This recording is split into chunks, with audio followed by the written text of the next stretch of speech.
Hola and welcome to another episode of MVPete playing Villarreal in FM21. We're in Season 3 and it is our January transfer special World Cup 2022 craziness episode. So I've done my best to hide what actually happens in this World Cup so I can show you and walk you through it. But unfortunately, the one thing I can't do is remove this big title holders. So as you can see, it was a pretty crazy World Cup as Mexico are World Cup champions. Imagine a world where that could happen, honestly. We'll go through the rounds and see how it all panned out. Group A, Uruguay and Croatia qualifying, Czech and Qatar not making it through. In B, Brazil topping the group with Jamaica, and then Senegal and Denmark running up bottom. Belgium and then Mexico qualifying second, barely scraping through here. Same points as Russia, but a goal difference of 1, better than Russia's 0, allowed them to continue. Algeria not making it out of that group either. Spain and England qualifying from Group D. Nigeria and Australia never really stood a chance. Group E, you've got France and Colombia, nice and easy versus Congo and Japan. Group F with Holland and the USA, Chile and Iran not really about there. Group G, Argentina topping that with Scotland coming second. Portugal only receiving 1 point in that group. Crazy stuff, I know. But yeah, I'd have backed Portugal to win this thing. But, you know, there it is. One point out of 3 games. And was it a draw against Argentina? Wow, they got beat by Cameroon. I don't know what the Portuguese manager was doing there. And then Group H, Italy and Germany both qualifying. Costa Rica on 0 points with a goal difference of minus 15. South Korea just not making it past on goal difference there. So we head into the second round knockouts. Jamaica knocking out Croatia 2-1. Brazil knocking out Uruguay in a big South American clash 1-0. Belgium beating England on penalties 2-2 it was. Who missed the penalty? It was Mason Greenwood. Oh dear. Witsel, Origi, Hazard, Munier and Dendoncker all scoring their penalties against England. France knocked out the USA. Mexico knocked out Spain. That is crazy. I mean, we know they go on to win it, but surely Spain can do better there. Pau Torres would be fuming at that. Holland beating Colombia 3-0. Germany knocking out Argentina on penalties. And Italy beating Scotland 3-2 in the end. Germany, I'm a little weirded out about because I've got every nation loaded. Well, not every nation, but I'll show you. But they're the only one that was basically a regen side. I don't understand. Because if I just quickly go into the old Adam Removes League, I've got Germany in there. I've got the Bundesliga playable. So unless you have to have the second tier as well for the national side to appear, that just doesn't seem right to me. Anyway, we had a random Germany side get knocked out by... come on. Oh no, Germany knocked out Argentina there. So yeah, the weird Germany side knocked out Argentina. The quarterfinals, Mexico beating Jamaica on penalties after a 0-0 draw. Belgium beating Brazil, France beating Italy, and Germany getting past Holland in extra time. Semi-final, Belgium beating France on penalties 2-2. Martial and Fekir missing their penalties for France. Mexico beating Germany 2-1. And then the final, in extra time, Mexico lifting the trophy. Absolutely battered Belgium, to be fair to them. They had the best of it. God knows why. I don't know why you'd play with 5 at the back when you've got players like De Bruyne, Lukaku, both of them. You know, even... They play Hazard. Why would you not play Hazard? I know he's old, but surely he's got to be good. I know they do it on to 10 men in the 50th minute, which might have something to do with it. But yeah, the Mexico side that won the World Cup is as this. Jimenez, Corona, Lozano, Herrera, Gutierrez, Dos Santos, Carrion, Gomez, Arroyo, Sanchez and Gonzalez. Yeah. Scouted all these guys. Somehow Mexico win the World Cup. What a crazy year 2022 is going to be. Lukaku, top goal scorer in the World Cup with 9 goals. Absolutely ruining the rest of the opposition in that sense. The next closest was 4 goals with Rebic and Pellegrini. Best average ratings, Jose Gaya, followed by Sancho and Kylian Mbappe. Shock. Lee Kang-in with the most assists, along with Pellegrini and Lazari. Mbappe with the most player of the matches. Areola with the most clean sheets for France. Yeah, that was the World Cup. Crazy. Having a look at our schedule recently, had lots of our friendlies. We also got a Spanish First Cup round thrown in there as well. Comfortable 2-0 win. Basically used as a fitness boosting game. The only one we lost in our pre-season, well, mid-season pre-season, was against Juventus 2-1, which we gave it a good go. I know we only scored in the last minute with a penalty, but, it was closer than that seemed. So that means that because of this Spanish Cup second round, which is on the 4th, Real Madrid has been pushed back to the 31st. So that is where we are today, Real Madrid. We'll play this. I'll play the rest of it off camera, and we'll come back for Vigo, and then we can finish up the January transfer window. I'm not going to show you exactly what I've been doing, but I will say that Nabil Fekir is not interested in talking with us because we're not in the Champions League right now. Whether that changes as the January transfer window goes on, I don't know. But, he's my main target for this for this January for out of contract players, so he can come in the summer. Whether we get him or not is yet to be seen, but that'll do. Team news: Salah is out for Real Madrid. Believably, it just doesn't make him that much weaker, and we don't have Ceballos or Collado with this. Ceballos is nearly back.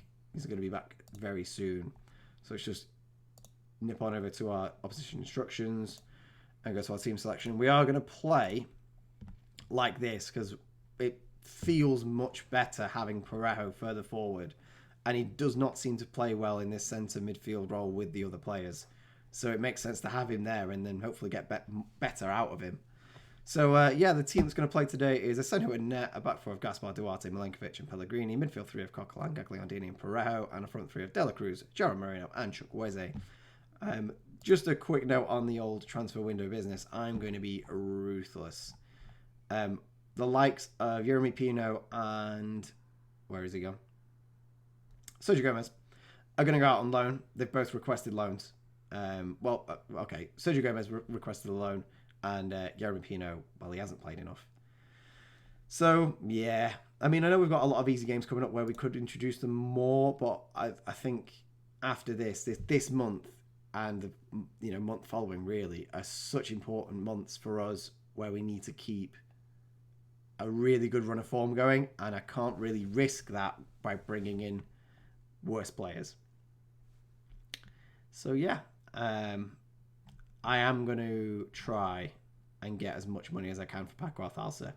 I've decided now's the time. Ovando's in.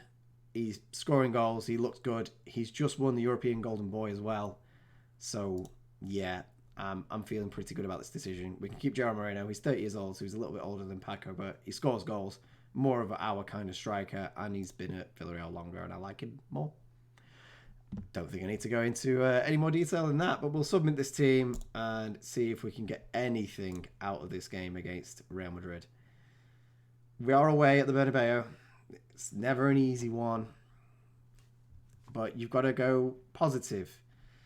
Look at this Real Madrid team. So Valverde, Casemiro, Varane, Militao, Martial, who they paid chunks for, Correa, Mbappe, Toni Kroos. Yeah, it's a good team. It's a good team.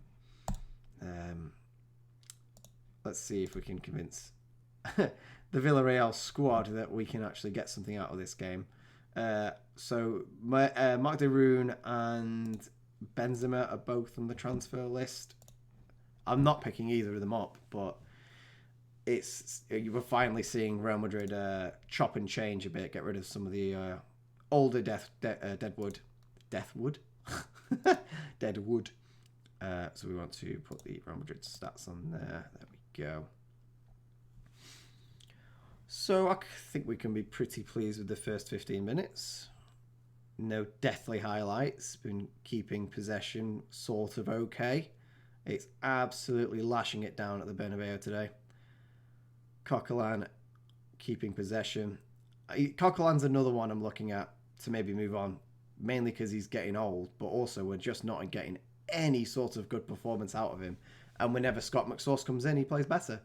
So Gerrard plays Chukwueze through, and against the odds, Villarreal are winning 1-0 at the Santiago Bernabeu.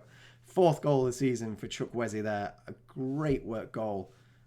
Tidy pass there from Gerrard. The give and go working to perfection. Danny Parejo was even onto that one. Lovely stuff. All right, so blow the whistle, ref. We'll take this right now, please. Thank you very much. See you later. I have a feeling it's not going to be that easy. I mean, with this win, we go up to 5th, which is always nice. So before this game, we were 4 points behind Valencia and Levante. So yeah, that's fine. 4 points we can definitely surmount. We can catch them. I'm sure of that. I think it'd be better if we go a bit more cautious now. Just because we are in front, we want to retain possession a bit more. A lovely first half. And I couldn't be happier, right? We've done the business. We just need to do that again. We can be very happy with that. I'm resisting going more defensively just because this has been working really well. And whenever I try and hold on to a lead like that, it doesn't work. Cruz with a big free kick. Comes all the way out to Militao. Plays it into Varane. Casemiro. Real Madrid are regaining their shape. There's a big gap on this right-hand side. Militao. Dwarf Stella Cruz, bless him. Militao on the right-hand side. Cuts inside. Coquelin. Oh, yeah, I thought Coquelin might have given away a penalty there, but luckily not so. Real Madrid playing all the way back to Thibaut Courtois. Now trying down the left-hand side with Mbappe. Oh, that's a penalty. Oh, yeah. That's a penalty. Come on, ref. We know it's a penalty. I'm going to take a sip of coffee while they tell you that that's a penalty.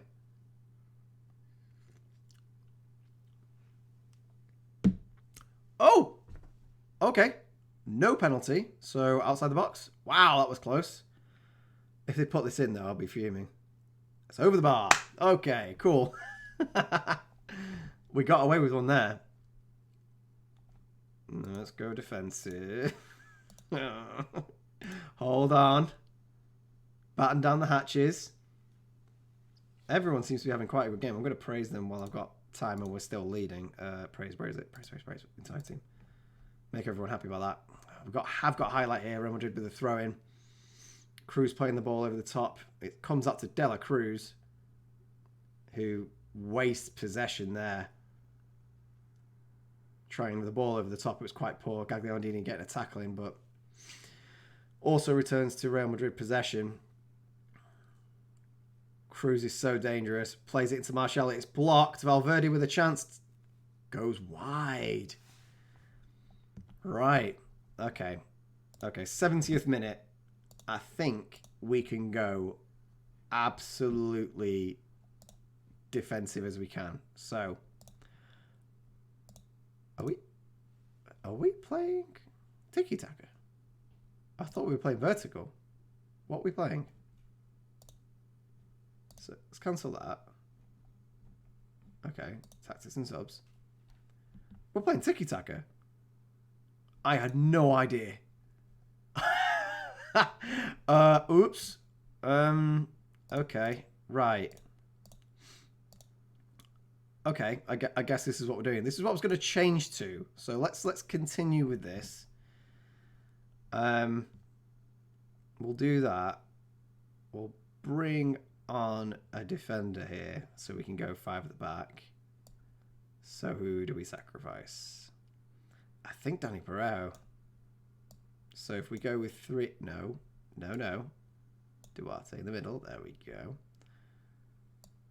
I think Cagliandini can play there as well. Okay. Oh, the game's going to punish me for this. You can just see it coming. So Duarte in the middle. There we go. So actually, we want Duarte on the right because of Mbappe, don't we? Right. Okay. There we go. We'll go with that. Everyone's had a really good game. Can't be a box-to-box while in that position, so he can just be a defensive midfielder. That seems fine. We'll bring on some fresh legs for Barrenechea, for De La Cruz. And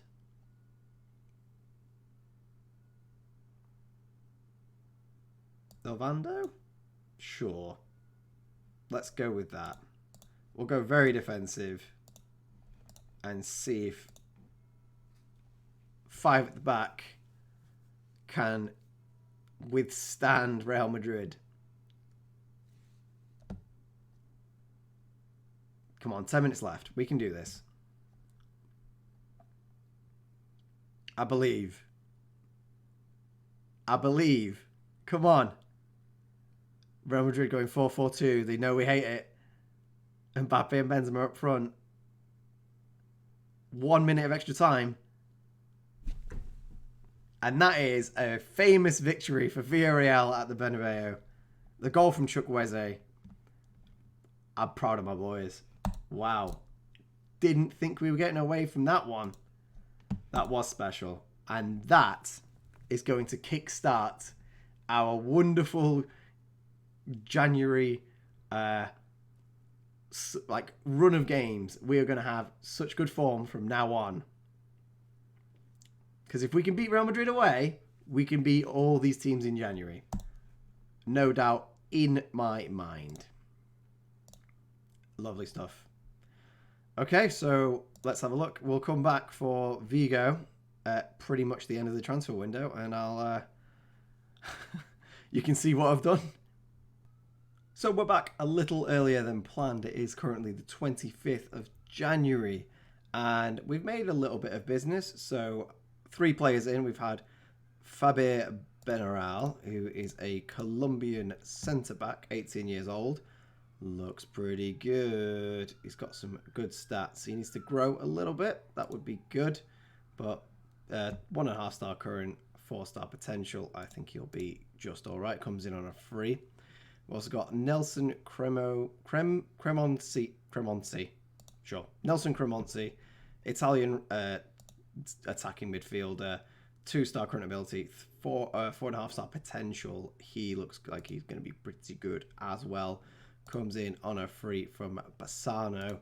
And then we actually spent some money. We spent £1.7 million on our 17-year-old goalkeeper. He's Portuguese, and we need some future development in that area. 2-star current, 5-star potential. I mean, a 2-star goalkeeper being 17 years old, I have high hopes for this lad. He does need to grow a little bit. 5'11" isn't the ideal height for a goalkeeper, but he's 17, so has a few more years of growing in him. But other than that, I mean, the kid's already got 16 reflexes. I think that's better than Asenjo's. So he's definitely going to be in and around the squad from next season. He's out on loan for the rest of this season, but I think he'll probably come back to 2.5 star goalkeeper. Good enough for the bench at least. Get some cup games. He's going to be great. He's definitely going to be Villarreal's #1 goalkeeper in a few years, if not sooner. We haven't actually sold anybody, just a lot of loans, but there is a deal in process. Paco Alcalça is leaving the club. And as you can see here, I've wheeled and dealed to get the best possible offer, and that is £15 million from Sporting. He has been holding out on this contract for a while, so if he rejects it, I don't know what we're going to do. But yeah, no one was really that keen on taking him on, and it's a long way away from, what was it, £40 million we were offered a season or so ago. God, I'd wish to have that back. bloody Paco. But honestly, he's not been playing, and we've not needed him. We've been in incredible form. Since you last saw us, we've won 7 out of 7. So a 3-0 in the Cup against Liga Naros, 4-0 against Elche, a 3-2 against Eibar, which was a Gerard Moreno hat-trick coming from 2-0 down. No, we got it to 1-1, then went 2-1 down, and Gerard Moreno completed the hat-trick to ensure that we win that game. Real Sociedad in the Cup, we won 2-0 very convincingly. Ovando having a great game in that one. Cadiz 4-1, Guillon 3-0. It's all been very good. Reason we've come back a little early is because of this game. We drew Valencia away in the Cup. 4th round out of, all the easy possibilities we could have had. We had to get our rivals away from home, obviously. So I thought this would be a more interesting tie than Celta Vigo at home. So looking at that, the team for today is going to be not Josep Martinez in net. It's going to be Sergio Aseno in net, a back four of Gaspar, Duarte, Milenkovic, and Munoz. Midfield 3 of Coquelin, Ceballos, and Parejo, and then a front 3 of De La Cruz, Ovando, and Collado. A few injuries to speak of. Pellegrini out for today, coming back in a couple of days. Gagliardini picking up quite a bad injury, but he's going to be back in about 2 weeks. That's why Ceballos, although not fully fit, has to start today. Chukwueze, same 2 days. And Yeremy Pino picked up a decent injury as well, but he's going to be back in a couple of weeks. So, yeah, that's kind of the way things are the way they are. I'm going with Ovando up front today just because Gerard Moreno can play on the right, and that's where he scored his hat-trick from. So that's an option. Yeah, I think with the way that we've been playing, I think Ovando, as a complete forward, has been revolutionary for us, really. He's been excellent. So you can see by his last 5 games that he's really been, kicking on, really. Other than that, you'll see that Nico is in the squad, and that's because Sergio Gomez has gone out on loan for the rest of the season. And to be honest, Nico has developed into probably a better player, whereas Sergio Gomez is now 3-star, current 3-star potential. Nico still has that lovely, lovely 5-star potential and could be great. So I think we're going to keep him around the squad instead and hope that he becomes the player we'd like him to be. So yeah, let's get into the game. I know that we're going to have to sub Ceballos at some point. I don't think he'll last the full 90. But it's an important game. He's an important player. He has to play. I think we've settled on our formations and tactics as well. It seems like away from home, we favour the tiki-taka, lets us retain possession more. And then away from home, we use our vertical tiki-taka, allows us to be more dynamic and attacking and getting behind those stalwart defences that we have to break down, that we sometimes have trouble in doing so. So that's the plan. Seems to be working lovely. Is that Aaron Ramsey? When did Aaron Ramsey get to Valencia? Hilarious. Free kick there from Valencia. We come away with the ball, hopefully to counter. Ovando playing it back to Duarte. Forward to Ceballos. Ovando with the ball again. Runs past whoever that was. Soler tackles him, but he retains possession.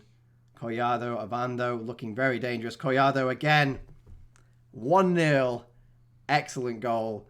Ovando and Collado combining. And this is the kind of thing we've been looking for on our strikers all along. A player that can actually move around and become more involved in the game. He's out on the right wing. He makes this goal. And so good. So good. It's incredible. And he's obviously his actual stats and rating wise isn't as good as Paco Alcácer, but doesn't matter. He does a different kind of job, a different role, and it's so important, especially to the way we play anyway. Looks like we're giving away a dangerous free kick here. Valencia have a habit of scoring them. Jose Gaya standing over it, puts it in the top corner, and 1-1 it is after 24 minutes. Not really surprised. It looked like a good position from a free kick. Sergio Asenjo may be showing his age a little bit there, but, you know, he'll do for the rest of the season. He's going to have to anyway. Pretty much an instant highlight following that, where Valencia hit the post and we scramble it away. Valencia looking very dangerous at the moment. Jose Gaya with a second. Oh my God, what happened there? Wow. I mean, he's in the middle of the box. He's not playing as a wing back. He's in the middle of the box. Ramsey plays it up to Gaya and just... Sergio's got to do better there, near post. And we're behind. That wasn't on the script for today. Maybe we'll go a little bit positive. We've got a lot of possession, so we can afford to go more attacking, I feel. Even though Valencia have had more of the shots. Throwing for us, Mario Gaspar. Throwing it over to Parejo. A poor pass from Parejo. And Lacazette, another player I didn't realise they had, picks it up. Gil plays the ball in. Milenkovic clears it out. And Evando's on the chase. Out wide on the left with no support. Holds it up a little bit. Goes to the byline. Hits the side netting. I think Jose Guy's on an 8.6 I saw there. He crosses the ball in and gets an assist as well, but it's disallowed. Thank God for that. Going 3-1 behind would not be ideal. Can we professionally foul Jose Gaya and break his legs, please? Because he's making everything happen in this game for Valencia. We go behind. I feel a bit bad about it, to be honest. I don't feel like that's quite just. Without Jose Gaya, there'd be nowhere. And to be honest, I really wish someone would just come in and pay whatever it costs to get rid of him, because I'm fed up of Valencia having him. Mario Gaspar on the right, holding it up, plays it across, comes off the post somehow. I think the defender kicked it against his own post. Throwing for Valencia, Soler, Ceballos dispossesses. Gaspar loses out to Gutierrez. Big clearance out from Milenkovic, but Valencia get the possession out of it. De La Cruz isn't really good at defending. Okay. Right. I guess Aaron Ramsey scores from that somehow. This is disappointing. From the way we've been playing as well. Right, changes are to be made then. So I think, completely ignoring what I was saying before, let's go to our vertical tiki-taka. Let's just check everyone's in the right. Yep, that's centre back. And Ceballos is playing okay. He can stay for now, but he won't be lasting much longer.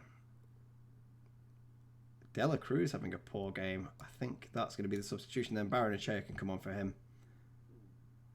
And then we'll roll with that. Have him as defence, I think. Alright, let's go.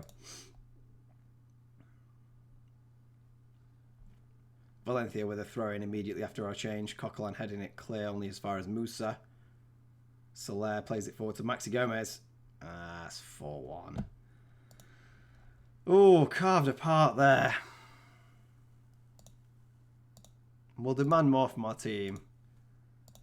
But this is not ideal now.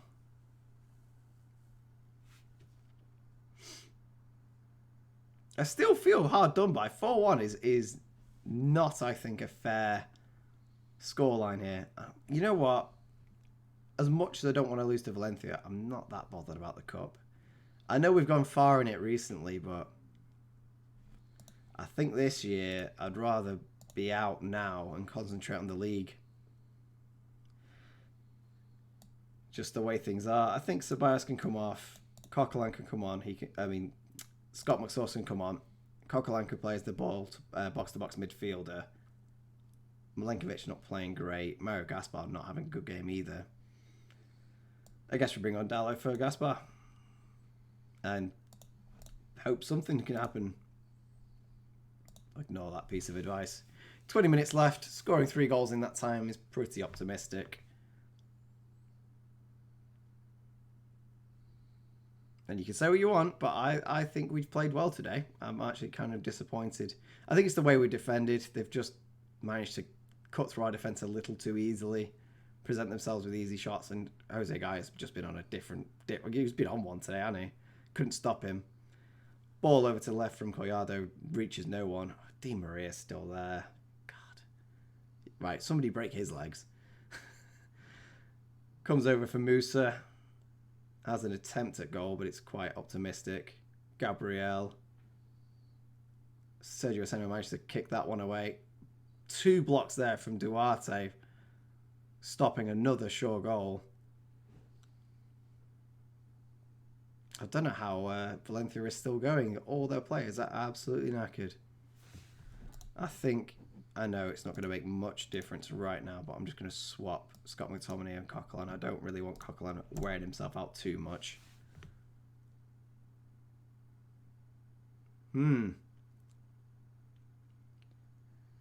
Massively disappointing.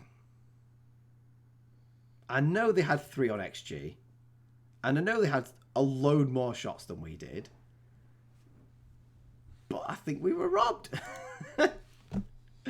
You can call me deluded if you like. I mean, I might be, but that was a proper disappointing moment. I just felt like we deserved more than that. Aw. We had such a good run of games going as well. That's a shame. Yeah, reveal my fury. Yeah, Jose Gaia. He's so good. I mean, he's a 5-star player playing at Valencia. Why has no one bought him yet? Crazy. Crazy. Right, well, I guess I'll finish the old transfer window and we'll see how that goes. We have arrived at the end of the transfer window and Paco Alcácer is gone. £15 million to Sporting. And yeah, maybe we should have changed the way we played to get more out of him. He looks good on paper, but we just couldn't get the best out of him. I mean, first season we were here, he scored 7 goals and made 5 assists in 35 games. And then he had a better season last season, 10 goals in 31. But yeah, just not good enough really for us. Wanted something better, somebody that contributed more to the team, like we have in Ovando. We didn't really spend money. We didn't spend the money. We've still got it. What I will show you is the free transfers that we've brought in. Jesus Rivas, which was a bit of a punt and probably a miss. Yep, so that's probably the last time you'll see his name. Santi Marrero from Alabate as well. He looks a bit better at least. 16-year-old left-back Spanish, 1-star current, 4-star potential, coming in for £0, what we like. Yeah, I think he could be good. He's already 6 foot, so that's handy. And we got Carlos Resquin coming in from Gunarian. Sure. He's a right back, 2-star current ability, 4.5-star potential. I'm not sure he'll reach that, but I at least think he's going to be decent. 17-year-old Paraguayan. Plenty for the future. We were looking at a certain player. I'm just going to skip down here and find out because I couldn't remember how to spell his name. Fastao Copacino. Fastao Copacino. He is going to be incredible. He's at Parma at the moment. 3-star current ability, 5-star potential, is it? Yeah. He's going to be insane. 17 years old, he's already playing in the top division in Italy. 18 work rate, 18 determination. He came up on his little report here. Overall top speed is great. Stamina and strength make him a good athlete. And you can see by his attributes. I know he's not fully scouted, but 15 to 19 stamina, 14 to 17 agility, accelerations are 13. His crossing and dribbling isn't too bad. His passing's pretty decent already. He's a player we will keep tabs on. They wanted 15 million quid, and that's like nearly all of our budget. And we don't really need a left back because we've got Pellegrini, who's the best player at the club, really. And Munoz, who we've signed recently, who's pretty good. So, maybe in the future. His contract is up, but I'll be expecting that to be renewed. Because he's on a youth contract as well, I can't offer him anything until he goes out, so doubt that's going to happen. But yeah, he is a target at some point. So yeah, let's just quickly go through the old transfer window as it happened.